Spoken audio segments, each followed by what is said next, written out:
성경 말씀은 시편 38편입니다.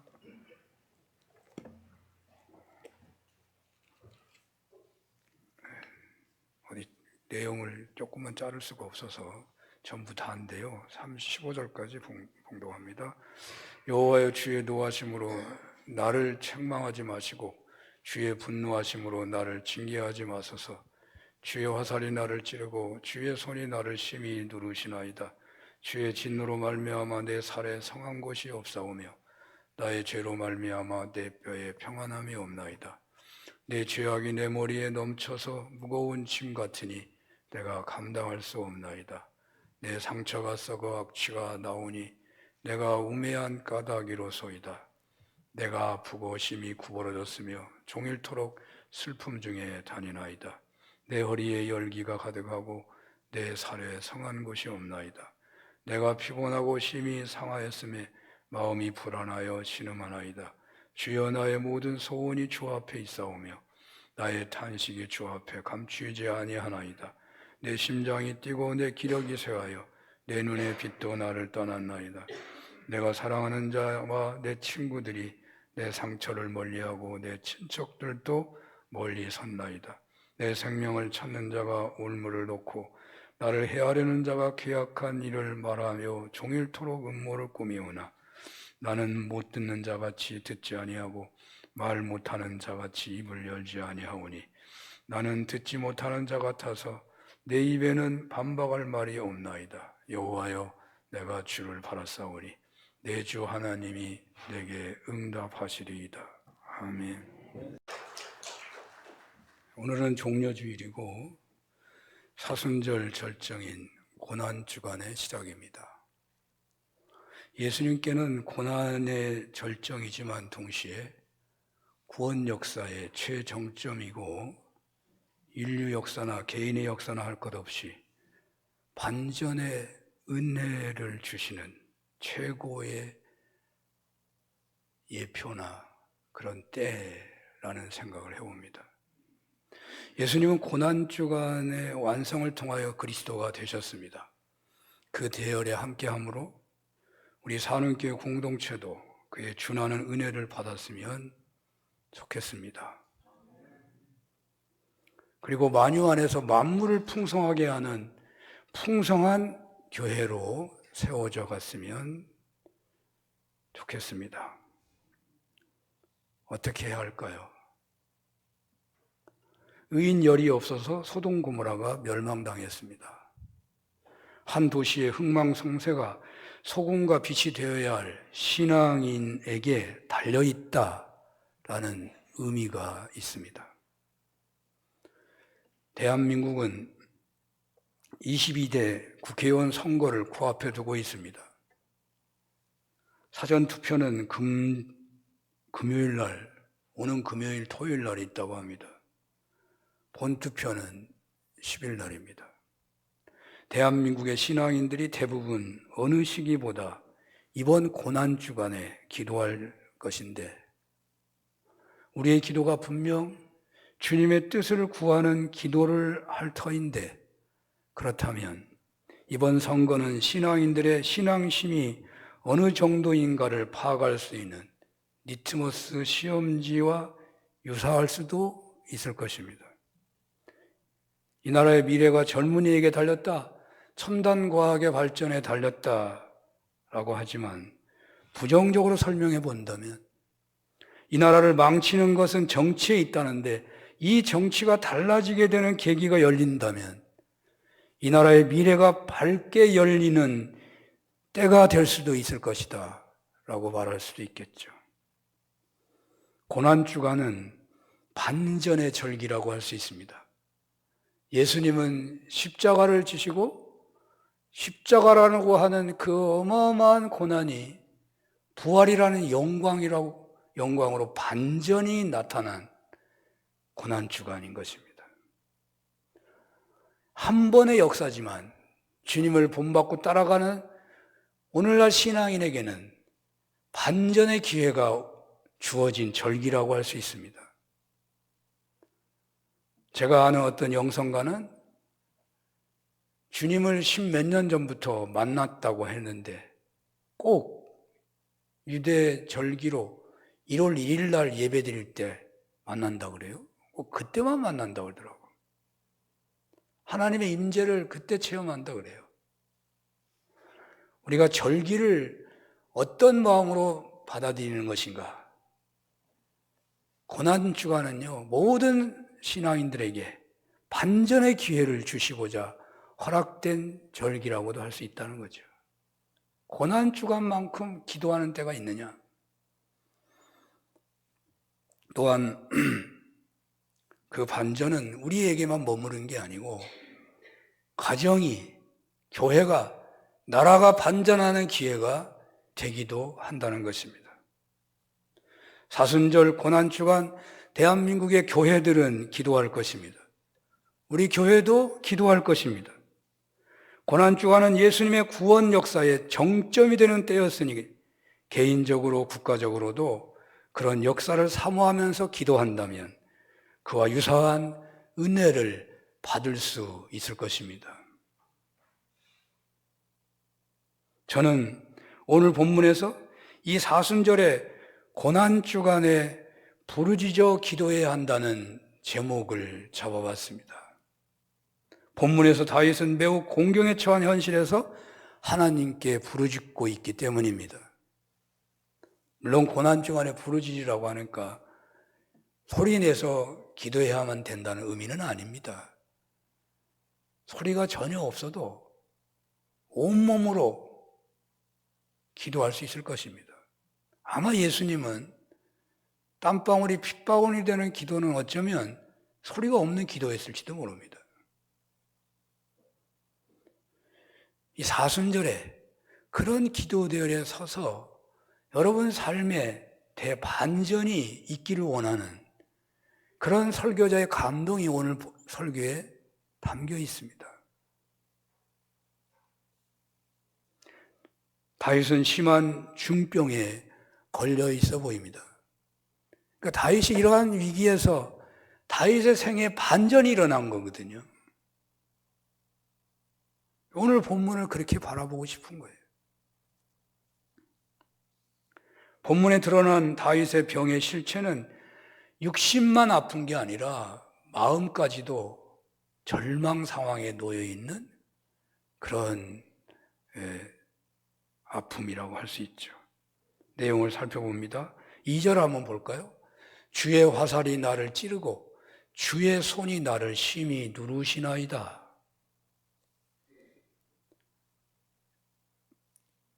칼을 이렇게 혹은 화살을 이렇게 찌른다고 한다면 찌르는 것 자체 깜빡하고 아프잖아요. 주사 맞을 때 탁 찌르면 아프잖아요. 그런데 그 아픔이 찌를 때만 아프지 가만히 있으면 또 모르는 수도 있잖아요. 근데 오늘 성경은 어느 정도 아프면 칼을 찔러가지고 후벼 파고 있는 거예요. 뭐 이렇게 화살로 이렇게 막 압박을 한다는 게 찔리기만 한 게 아니라 막 휘젓고 있는 거예요. 그러니 얼마나 아프겠어요. 3절입니다. 주의 진노로 말미암아 내 살에 성한 곳이 없사오며 나의 죄로 말미암아 내 뼈에 평안함이 없나이다. 이 살 껍데기, 이 살이 아픈 거 상당히 아프죠. 근데 뼈까지 아프대요, 뼈까지. 엊그저께 저희 어머니가 넘어지셨는데 아프시다고 그러더라고요. 그래서 이렇게 손을 이렇게 만져보는데 저 형이 많이 아픈 거 아니야. 진짜 뼈가 다쳤으면 손도 못 대. 뭐 그런 얘기 하더라고요. 근데 병원에 갔더니 이렇게 약간 무릎에 골절이 있더라고요. 뼈가 아프면요, 이 살만 아픈 것으로 끝나는 게 아니에요. 고통이 크답니다. 뼈가 다쳤으면. 움직이면 아프니까.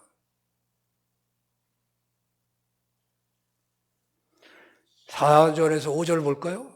내 죄악이 내 머리에 넘쳐서 무거운 짐 같으니 내가 감당할 수 없나이다. 내 상처가 썩어 악취가 나오니 내가 우매한 까닭이로소이다.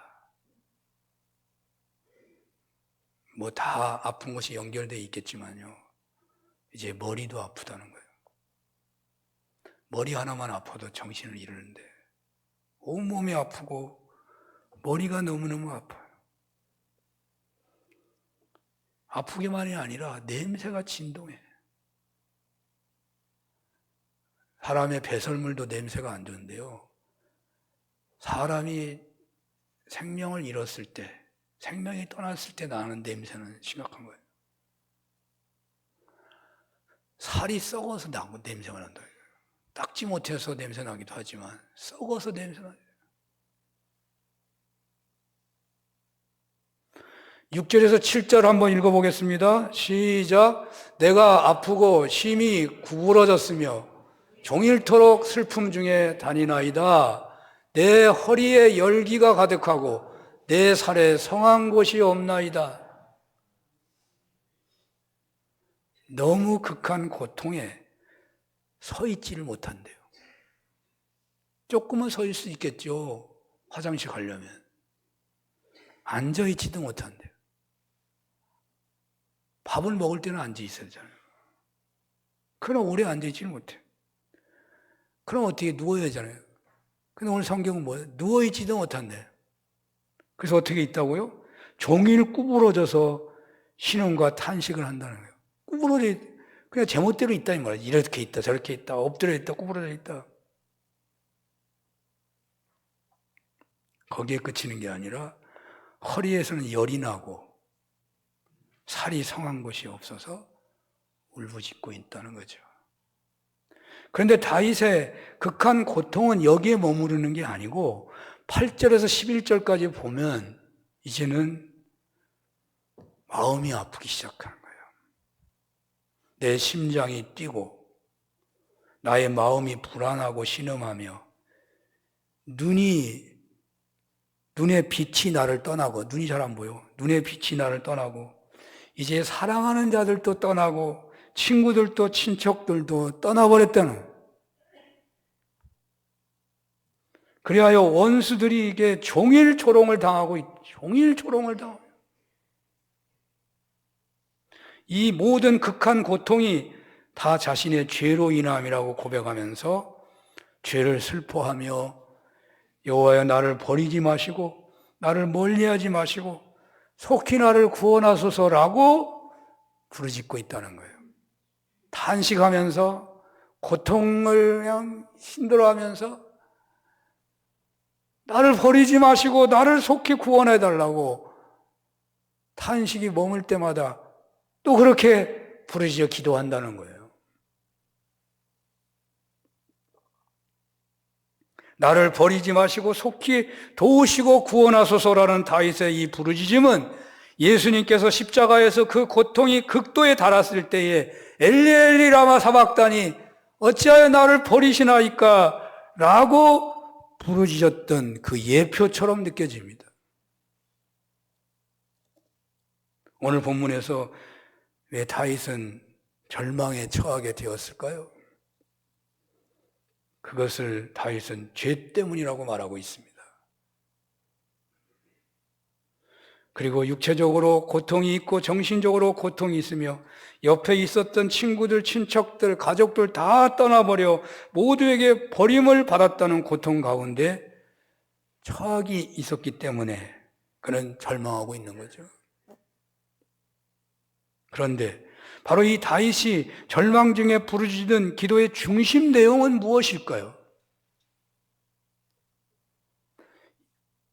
이 절망에서, 이 고통에서 속히 해방시켜 달라는 그런 것이라고 말할 수 있겠죠. 누구나 다 1차적으로 그렇게 기도하겠죠.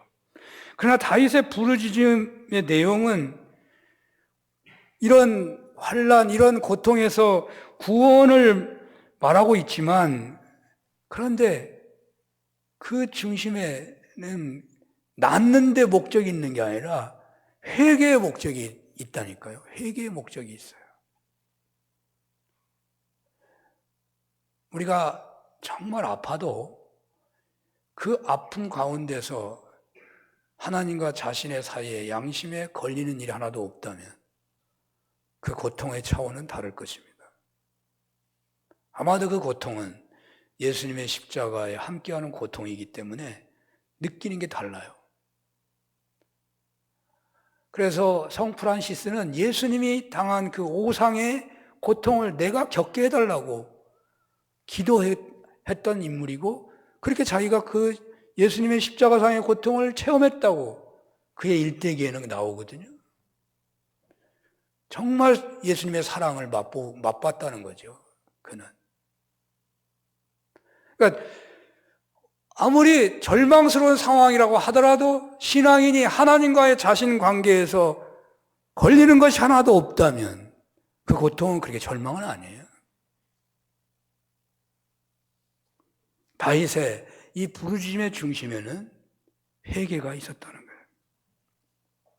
4절에 내 죄악이 내 머리에 넘쳐서 무거운 짐 같으니 내가 감당할 수 없나이다.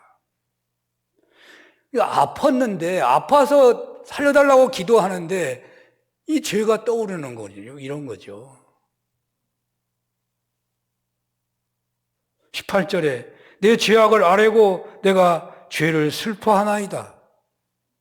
다윗은 모든 고통을 죄의 결과로 받아들이고 그가 고통을 토해내는 것은,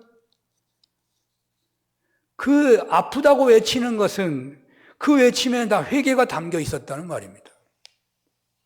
그런데 특별한 것이 있어요. 다윗은 죄악을 다 고하면서 자신의 죄를 슬퍼한다는 것입니다. 죄를 슬퍼한다. 혹시 여러분 자신의 죄를 슬퍼한 적 있나요? 용서해 달라고 모든 것도 다 용서해 주시는 주님 앞에서 내 용서의 확신을 얻게 해달라고. 근데 그 죄 때문에 슬퍼한 적 있나요? 이 죄만 짓지 않았더라면 하는 슬픔에 다윗은 잠겨 있어 보입니다. 다윗은 왜 죄악을 회개하면서 그 죄를 슬퍼하고 있는 것일까요? 그것은 다윗이 왕이면서 하나님 앞에 특별하게 쓰임 받았음에도 불구하고 다른 사람보다 더 많은 죄를 지었기 때문일까요? 그런 건 아닌 것 같아요. 오히려 다윗은 죄가 다른 사람보다 더 많아서 그 죄를 밥 먹듯이 지었던 자신의 과거를 슬퍼하고 있는 것이 아닌 것 같아요. 여러분, 공부 잘하는 학생이 있어요. 그 학생은 학교 시험 봐가지고 하나 틀리고 왔어도요, 울면서 슬퍼할 수 있어요. 하나 틀린 것 때문에. 그런데 공부 보통을 하는 학생은 여러 개 틀렸는데도 그렇게 심각하게 슬퍼하지 않을 수 있어요. 그거 늘 겪는 거니까. 왜 다윗은 죄 때문에 그렇게 애초롭게 온몸을 녹이듯이 회개하고 있는 것일까요? 그것은 그가 그 죄를 범하지 않았더라면 얼마나 좋았을까 하는 탄식이 숨어 있는 거예요. 어쩌면 그는 이미 회개했는데 그 고통 속에서 그 죄라는 건 언제나 다가오는 거예요. 그 죄는 절대로 내가 범해서는 안 된다. 그런 회개를 하고 있는 거예요.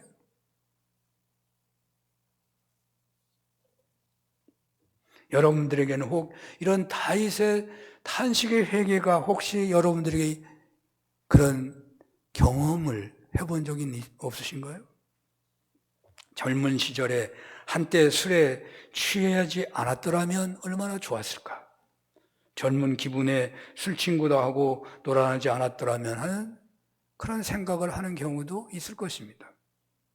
세상의 음란한 것들에 또는 그에 준하는 게임이나 어떤 것에 중독되지 않았더라면 가정생활, 직장생활에 성실하게 임하여 큰 성공을 하게 되었을 텐데 하는 안타까움의 탄식이 있는 사람도 있을지 모릅니다. 세상의 욕망이란 대체로 다 중독성을 가지고 있습니다. 그냥 당연한 거지만 중독성이 있습니다. 여러분, 먹는 것에도 중독성이 있어요. 그것만 먹어야 되는 사람이 있다고요. 거기만 찾아가는 사람이 있다고요. 아니, 그것 때문에, 그 음식의 중독성 때문에 몸의 건강을 잃은 사람도 있을 거예요. 입는 것도 중독성이 있어요. 입는 것만 쫓아다니는 사람이 있어요. 보는 것도 중독성이 있어요. 그거 보다가 시간 가는 걸 모르고 마땅히 해야 할 일을 못하고요. 자기 아기가 뜨거운 물에 빠져가지고 죽어가는 것도 모르고 보고 있는 사람도 있다고요. 운동하는 것도요, 중독성 있고, 일하는 것, 만나는 것, 만드는 것, 노는 것, 할 것 없이 다 중독성을 가지고 있는 것입니다. 자신이 꼭 해야 할 일을 제대로 못하게 만드는 중독증, 하기는 하는데 집중하지 못하게 만드는 그런 잡스러운 중독증 같은 것에 빠지지 않았더라면 내가 지금 실력으로나 인격으로나 능력으로나 또는 영역으로나 큰 성장이 있었을 텐데 라고 하는 그런 죄의 현실에 놓였던 그런 적은 없으셨습니까? 다 해결된 것 같지만 아니, 해결된 게 아니라 내가 그 문제는 해결할 수가 없어. 그래서 그냥 체념하고 놔버리고 절망해버리고 있는 그 어떤 무엇이 있는 건 아닙니까? 그것 때문에 여러분 실력과 능력과 영역이 사장되어 버리고 있는 그런 어떤 안타까운 그 문제가 혹 없으십니까? 다윗은 바로 그런 고통이 해결되지 않는 중에 바로 그 점을 느끼면서 자신의 죄악을 슬퍼하고 있는 겁니다. 내가 기도를 아무리 많이 해도 왜 나에게는 체험이 없는 것인가? 뭔가 해결되지 않은 무엇가 있기 때문이라니까요. 다윗은 그것을 고통 속에서 기도하며 슬퍼하고 있다니까요. 다윗의 고통은요, 예수님의 십자가 지시기 직전 순환절의 고통하고 같잖아요. 그 고통 속에서 자기의 지난 날을 돌아보며 슬퍼하고 있다니까요. 내가 무엇 때문에 이러고 있는가? 여기 다윗이 부르짖어 기도하는 것은 그 절망의 상황을 벗어나고자 하는 구원에 대한 기도였죠. 회개의 기도를 하는 측면에서는 다시는 중독증 같은 그 범죄를 다시는 범하지 않기를 원하는 그 내용이 숨어 있는 거죠. 다윗은 밧세바를 범하는 죄를 범했는데 그들이 얼마나 똑같은 유혹이 다가왔겠습니까? 그에게는 무소불위한 권능이 있는데요. 수많은 유혹이 그 앞에 있었을 텐데요. 언제나 죄라는 것은 더 큰 죄를 부르는 것입니다. 죄가 그냥 끝나지 않습니다. 계속 유혹으로 오는 겁니다. 그래서 죄가 무서운 것입니다. 다윗은 늙었을 때 아비삭이라는 처녀의 돌봄을 받으며 살기도 했습니다. 그에게는 수도 없는 유혹이 있었을 것입니다. 그는 그때마다 이때 회개를 기억하며 그는 그 유혹에서 승리할 수 있었단 말입니다. 그러므로 이렇게 부르짖어 회개하며 기도하는 것은 다시는 똑같은 유혹을 넘어가서는 안 되겠다는 처절한 몸부림이고 강청의 강구였다는 거죠. 다윗은 절망적이 될 만한 그러한 죄를 범했지만 그는 그 마지막 인생은 승리의 인생이 됐잖아요. 그런 죄악 안에서 승리하기 어렵습니다. 그런 실패 안에서 최고의 신앙 인물 되기 어렵습니다. 그러나 다윗은 반전을 체험한 겁니다. 반전을 체험한 겁니다. 절망이라는 것은 일종의 포기이기도 합니다. 그러나 절망이라는 것은 거의 죽게 된 상황에서만 오는 것은 아닙니다. 큰 산이 있고 작은 산이 있는 것처럼 작은 절망도 많이 있어요. 그냥 체념하고 말하는 절망들. 내가 그거 안 하면 되지 뭐. 내가 거기 안 가면 되지 뭐. 내가 그거 못 누리면 되지 뭐. 그리고 체념해버리는 거예요. 가령 젊은 시절에 운동을 잘한 사람이 있었습니다. 그런데 직장 생활하면서 술 친구 어울리고 뭐 이러다가 또 직장에 힘들어서 그냥 운동을 잘하던 사람이 운동을 못하는 거예요. 여러분 운동 열심히 하는 사람이 안 하면요 금방 살이 찌는 경우가 많아요. 나이가 50이 됐는데 살이 두 배, 세 배 쪄버렸어요. 그 언제나 어떻게 생각했어요? 나는 운동하면 돼. 나는 얼마나 운동을 잘하는데. 그래서 이제 운동해 보려고 하는데 운동이 잘 안 돼. 숨이 아프고. 그래도 나는 할 수 있어. 운동했던 그 과거를 생각하면서 열심히 해. 근데 무릎이 아프네. 병원에 갔더니요, 무릎 관절이래. 운동하지 말래. 절대로 하지 말래. 이 사람은 살기는 살았습니다. 먹기도 잘합니다. 그러나 운동을 못합니다. 이 사람은 결정적인 반전이 없는 한 자기가 누려야 할 것 절반도 못 누리는 인생이 되고 만 거예요. 착한 학생이 있습니다. 그는 평소에 지극히 정상입니다. 그런데 운동 경기만 있으면요, 거기를 떠나질 못한대요. 제가 상담하는 사람을 봤어요. 농구를 그렇게 좋아한다니, 농구만 하면 거기 가야 된대. 그냥 거기만 빠져버린대. 아무리 집에 무슨 잔치가 있어도 그거 있으면 가야 된대. 학교도 안 가고 거기 가야 된다네. 그런 것도 있더라고요. 사랑하는 여러분, 이 사순절 고난주간에 부르짖어 기도하는 대열에 서 보시면 어떠하시겠습니까? 다윗은 고통 중에 부르짖어 기도합니다. 그는 그 고통이 다 자신의 죄악 때문이라고 고백하며 부르짖습니다. 그는 죄악이 너무 많아 하나하나 회개하며, 그러다 보니까 내가 너무너무 형편없는 사람이다. 그래가지고 이렇게 죄를 슬퍼하는 게 아니고, 정말 하나님 뜻대로 살아왔는데 내가 그거 하나 잘못해가지고 내가 이렇게 됐다고. 그래서 죄를 슬퍼하고 있는 거예요. 죄악을 슬퍼하면서 자신은 그 죄악에 떨어져서는 안 되겠기에 그렇게 부르짖어 기도하고 있었고, 그리고 그는 반전의 계기를 맞이하게 된 거예요. 고통이 있으십니까? 고통을 인한 절망에 놓여 있으십니까? 사순절 고난주간 기도대열에 서보시기를 바랍니다. 구원해 주실 분은 오직 주님밖에 없습니다. 나를 버리지 말아달라고 하나님을 아버지라 부르며 반전의 때를 맞게 해달라고 기도해 보시기를 바랍니다. 고난주간은요, 반전을 위해서 계속해서 주어지는 절기라고 할 수 있어요. 여러분들에게 반전을 주시기를 원하십니다. 여러분의 가정에 온 식구들이 구원받게 되는 반전이 일어나기를 원하십니다.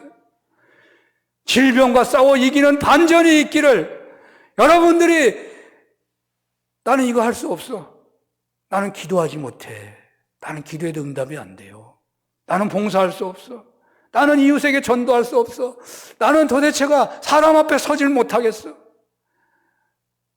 포기하고 있는, 꼭 해야 되는데 포기하고 있는 그 중요한 것을 회복하는 반전의 때를 이 사순절 고난주간에 맞아보라고 주님 말씀하고 있다니까요. 눈에 보기에는 절망하지 않고 평범하고 모든 면에서 문제 없다고 그렇게 우리가 살아가고 있을지 모르지만, 이 사순절 고난주간에 하나님과 독대하는 중에 이 문제만은, 이 중독증 같은 것만은 해결돼야 한다고 하는 깨달음. 그래서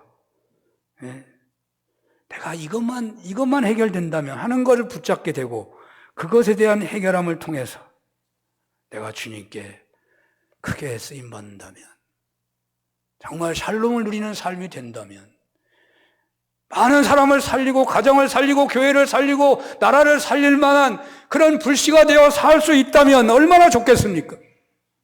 다윗은 이런 회개로 더 잦은 유혹 앞에서 밧세바 사건 같은 죄악에 떨어지지 않았고, 결국 다윗은 최후의 승리자, 신앙의 영웅이 될 수가 있었던 거예요. 주님께서는 바로 다윗과 같은 변화를 얻고 지속적으로 죄악과 싸워 이길 수 있는 회개를 위하여 기도하라고 말씀하신다니까요. 그 한 가지 때문에 정상의 문턱에서 좌절되는 삶의 연속이었던 것이 있다면, 금년 사순절 고난주간 기도대회에서 해결받는 그런 은혜가 있으시기를 축원합니다.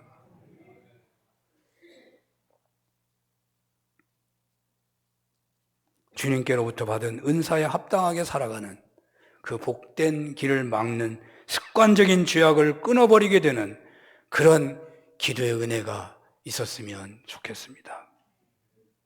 그리고 믿는 우리들 때문에 가정이 살고 교회가 살고 나라가 사는 그런 기도 대열이었으면 좋겠습니다. 교회는 예수님의 몸이고 만물 안에서 만물을 충만케 하시는 이의 충만이라고 하셨기 때문입니다. 무엇을 기도해야 할까요? 그 다윗의 기도처럼 죄를 슬퍼하며 그 결정적 그 어떤 중독증 같은 그 문제 해결하려고 기도해야 되지만 우리는 나만 위해서 기도하는 게 아니고 세상에 빛이고 소금이니까 우리는 중보하며 중보기도 이 고난주간에 기도해야 된다고요. 이 나라가 사느냐 죽느냐, 사는 교회가 사느냐 죽느냐, 우리 가정이 사느냐 죽느냐 하는 모든 것을 포함해서 반전의 때를 위해서 기도해보자는 거예요. 지구상에 유일하게 남아있는 이 분단의 아픔, 평화와 번영의 길은 고사하고 더욱 전쟁 위기가 커가고 있는 시점이에요. 누가 남북의 평화를 논하겠습니까? 에베소서 2장 14절에 이렇게 되어 있습니다. 그는 우리의 화평이신지라 둘로 하나를 만드사 원수된 것 곧 중간에 막힌 담을 자기 육체로 허셨다고 하셨습니다. 남북의 화평은 군비 증강만이 유일한 답이 아닙니다. 하나님께서 움직이시도록 하나님의 마음에 합한 교회와 그런 남한만에라도 그런 나라를 세워갈 수 있도록 우리는 더욱 기도해야 할 것입니다. 우리나라는 선진국 문턱에 선진국에 들어서는 시점에서 어쩌면 최고의 위기 앞에 있다고 해야 합니다. 이번 국회의원 선거가 기독교에는 중요한, 우리나라 사람들이 기독교를 어떻게 바라보느냐 하는 중요한 시금석 같은 그런 때일 수도 있습니다. 하나님의 긍휼을 덧입는 선거가 되게 해달라고. 정말 우리 기도 많이 해야 돼요. 투표 행위만이 중요한 게 아니고 내가 투표 행위를 안 한다 하더라도 하나님이 역사할 수 있도록 우리 기도해야 돼요. 여야를 떠나서 이 나라를 위해서 일할 만한 사람, 하나님의 공의와 하나님의 정의에 좀 가까운 사람이 뽑히게 해달라고 우리 기도해야 돼요. 사는교회는 희년을 3년 앞두고 있습니다. 희년이라는 말 그대로 교회 정도의 교회로 일어서느냐 주저앉느냐 혹은 퇴보하느냐 위기와 기회의 자리에 있다고요. 기장이요 30만에서 지금 20만대로 떨어졌대요. 아니 이제 22자라는 숫자가 바뀔 위험에 있대요. 지금 어마어마한 위기 앞에 있는 것입니다. 우리 교회가 반전할 수 있느냐? 우리 개개인이 반전이 일어나야 교회가 반전하지 않겠습니까? 목적과 비전을 놓고 꼭 기도하는 사순절 고난주간이 되시기를 바랍니다. 주거와 일자리가 불안하여 힘들어하는 우리의 이웃들을 위해서, 병으로 고생하는 사랑하는 교우님들을 위해서 정말 자신의 문제처럼 기도했으면 좋겠습니다. 지정일 장로님 오셨는데요. 날마다 사선을 넘는 그런 삶이요. 지금까지 계속돼요. 내가 지금 눈을 감고 자는데 내일 내가 눈을 뜰까? 믿지 못하고 눈을 감는 정도로 힘든 생활을 하고 계세요. 여러분들이 기도해 주셔서 너무 감사하다고. 하나님께 감사하다고. 오늘 점심은 지장로님이 대접해요. 그럼 사순절에 반전을 위한 기도 대열에, 중보하는 기도 대열에 여러분 꼭 함께 해주시기 부탁합니다. 끝으로 반복합니다. 내가 이 문제만 치유가 된다면, 이러한 통탄스러운 후회가 있다면, 그런 후회가 있다면 그 죄된 삶의 반복을 막기 위하여 부르짖어 기도하는 하순절 고난주간이 되셔서 우리의 남은 생애가, 젊은이들의 앞으로의 생애가 생명을 얻고 풍성하게 되는 축복의 때, 반전의 때가 다 되시기를 축원합니다. 기도하겠습니다. 지금까지도 예수님을 영접하고 나름대로 감사할 수 있는 삶이었습니다. 고난주간에 신앙 영웅 다윗의 탄식의 대열에 서게 하사 우리의 실력, 인격, 능력, 영역이 남은 생애, 앞으로의 생애 동안 더욱 풍성케 되는 은혜를 덧입게 해 주시옵소서. 예수님 이름으로 기도합니다. 아멘.